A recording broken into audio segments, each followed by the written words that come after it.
Good morning, 7th grade. Welcome back. Today we're going to read chapter 11 of the novel Across 5 Aprils by Irene Hunt.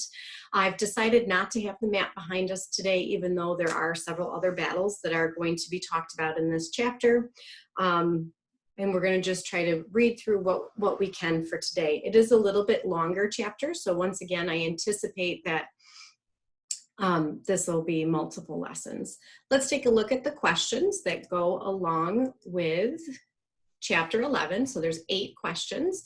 We see 1, what happened at Chickamauga? 2, what was John upset about in his letter? 3, what comforted John? 4, what did Shedd think of General Grant? And 5, what did Shedd think of McClellan's nomination for president? And I'm going to stop right there with our questions because I anticipate that that's probably about as far as we will get today. So in our books, we are on page 160. Please turn and follow along with me.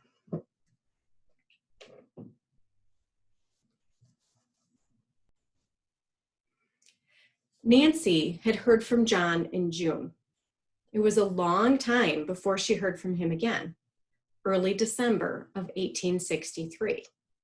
That's almost 6 months. He began, I guess you heard about Chickamauga. During the dreary days in which she had heard nothing from her husband, the name Chickamauga had held desolation and despair for Nancy. She had studied the newspaper map with Jethro, the map of Chattanooga down on the Tennessee River, the Lookout Mountain, the Southwest, Missionary Ridge facing on the east, and beyond the ridge, the line of water labeled Chickamauga Creek.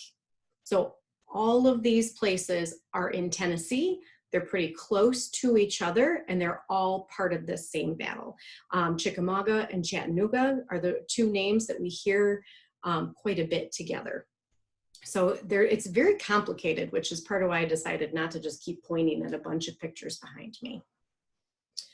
The newspaper accounts were hard for both her and Jethro to understand. They were stories of chaotic confusion, of bitter fighting and terrible disaster. In September of 1863, and there's going to be quite a bit of difference between the months. So September, the Army of the Cumberland had finally encountered General Bragg, who was soon reinforced by General Longstreet. The Confederates, so the South, thus outnumbered Rosecrans' army by as many as 20,000, and they handed a terrible defeat to the army that had so cheerfully set out upon its march in June. A terrible defeat, but not quite a complete one. For the left wing of the Army of the Cumberland had held firm under the command of a general named George Thomas. So in September at Chattanooga, the Union had lost. Nancy hasn't heard anything from John. She's under General Rosecrans. So clearly she's nervous about this. There were many names in the papers those days. Names of men and places that for a time were on everybody's tongue. And then quite often they were almost forgotten, while other names gained prominence in the news. The name George Thomas had been a great one at Logan's Crossroads, when the big Virginian who had decided to remain loyal to the Union had given the Federals their final taste of victory in the West. But that had been before Donelson. And for Jethro, the meaning of the war began with Donelson. Thus, he had failed to identify the name of Thomas at first. But after September 1863, it would never again be either ignored or forgotten by Jethro or by anyone of his time for whom the news of the war mattered. The Rock of Chickamauga, the papers called him. After the soldiers under his command had held out against twice their number with a stubbornness that finally forced Bragg to give up, thus leaving Thomas and his men free to go back to Chattanooga. So it wasn't a complete loss because this man held his ground and they were able to move back to Chattanooga. Other names prominent in the battle were, true to the temper of the times, disgraced and dragged through the mud. Those who fought battles comfortably within their homes or newspaper offices had more than enough mud to spare. Rosecrans, McCook, and Crittenden, who in the bewildering mountain terrain had completely lost control of the men they were supposed to command, were now accused of everything from downright stupidity to traitorous complicity with the enemy. After the hope and jubilation that Vicksburg and Gettysburg had inspired in July, so that's what we read about last chapter, which was July of that same year, we had a win in Pennsylvania and we had a win in Mississippi. So those were really positive. But now Chickamauga was a dreadful reversal for the North to suffer. For Nancy, it was a name threatening her with hard news until the day John's letter came. So now she knows he's alive. I guess you heard about Chickamauga. It was something we didn't like to think about. It's a terrible feeling to be beat. And though some of our boys held out with Jen Thomas, the most of us was ashamed and licked. But now I am going to tell you another story, and I'm proud of this one. You tell Jeff to save all the papers about this battle that I'm telling you about. When I come home, I'll read them and tell you if they be right.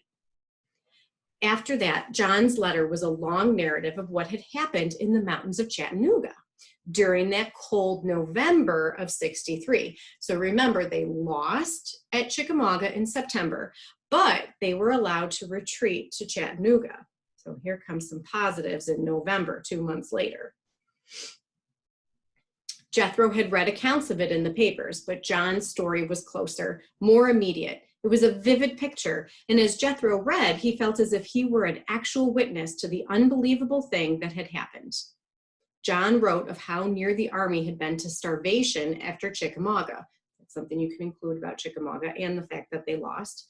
How the snipers located all along the slopes of Lookout Mountain and Missionary Ridge made it impossible for a wagon load of food or provender to get through to either men or animals. Provender is one of our vocabulary words. I think it's on next week's list, but it's basically food. Not food. Supplies that they need. We ate things that would make you sick to think about, and the poor horses and mules was desperate hungry as we was.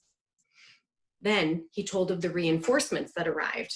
Joseph Hooker with detachments from the Army of the Potomac, William Tecumseh Sherman with most of the Army of the Tennessee, and Grant came down in person.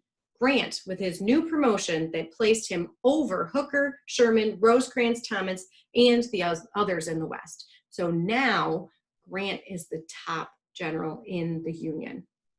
Kind of like Robert E. Lee, those two are now equally matched. It didn't set good with us. These other armies coming in to help us out. The Army of the Cumberland hadn't done so bad in days gone by. We wasn't licked at Stone's River. We didn't like the way they peered to look down at us. The Potomac boys are mighty highfalutin, some of them, and they and the Tennessee boys and us pure hated each other worse than we hated the Rebs. What does highfalutin mean? Meaning they think very highly of themselves. The next paragraphs explained Grant's strategy of the battle. Hooker would strike at one end of the Confederate line on Lookout Mountain. Sherman would hit on the other end on Missionary Ridge. The Army of the Cumberland would attack the center. An easier job, John said, because they were only expected to worry Bragg enough to keep him from sending men from his center to reinforce his ends. It ain't that we was so much a pantin' to fight. We had plenty of fighting. Still, we didn't like it of Grant to give us an easy post and have the Potomac and Tennessee boys looking at us like we was a third-rate army. If you've read of Hooker's boys fighting the battle up on Lookout, you know that it was fine. They licked the Rebs up there, and we had to admit that they done what we hadn't. But you should have seen Joe Hooker strut. John went on to say that things weren't going so well with Sherman's men, and the Cumberland boys waited with excitement mounting by the minute.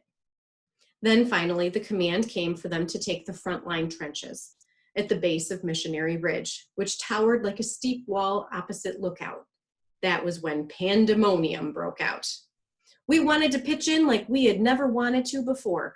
We must have been a little crazy because we didn't stop with the first line trenches, but we started up the slope of the old ridge, and there was yelling and screeching like I have never heard.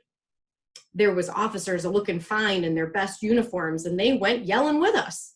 There was a short little Irish officer named Sheridan, and he took himself a drink and shook the bottle at the Rebs and went yelling up the slope like he didn't care was he an officer or not. It got to be a race to see what regiment would make it to the top first. And I want you to know that old 104th Illinois didn't do so bad. And the Rebs, I guess, that thought we was touched, and they began to give wary. After that, the center of Bragg's line kept cracked all to pieces. And I don't know what the paper said, but I want you to know that it was the Army of the Cumberland that done it. You may not have heard that expression before, but there's an expression that somebody might be touched in the head, meaning they're not quite right. They might be a little crazy. So that's what he's referring to there. Jethro rewrote John's letter carefully and sent his copy to Shadrach and Jenny in Washington. He made mountains of chips and stones out in the woodlot and showed John's little boys how their father, along with the boys in the Army of the Cumberland, had scaled Missionary Ridge and had so broken the center of the Confederate line that General Bragg had had to order his divided army to retreat and to leave Chattanooga in the hands of the Federals. Nancy wrote to John of Jethro's interest in his description of the battle. And weeks later, John spoke of it in his reply.